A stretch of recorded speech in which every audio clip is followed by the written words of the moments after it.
Une foule imposante a marqué ce samedi la commémoration du 2e anniversaire de la mort de Hussein Ait Ahmed au village Eth Ahmed dans la région de Ain el-Hammam.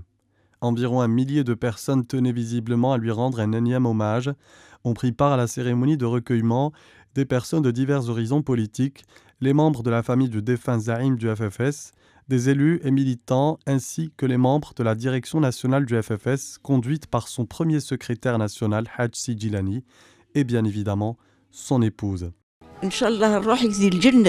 Nous prions Dieu pour que l'âme de Hussein repose en paix. Tout ce que mon mari souhaitait, nous l'avons accompli avec ses fils, la famille de son frère, ses sœurs. C'est tout ce que je peux vous dire. Je remercie également tous ceux qui nous ont soutenus tout au long de cette épreuve pénible.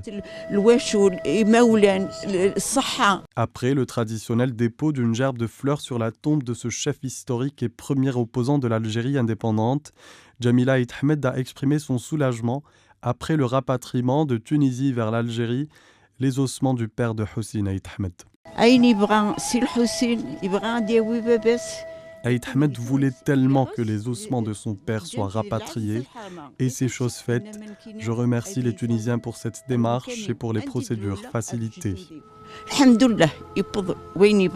Jugurtha Ait Ahmed a appelé à la même occasion à continuer le combat de son père pacifiquement pour changer le système en Algérie.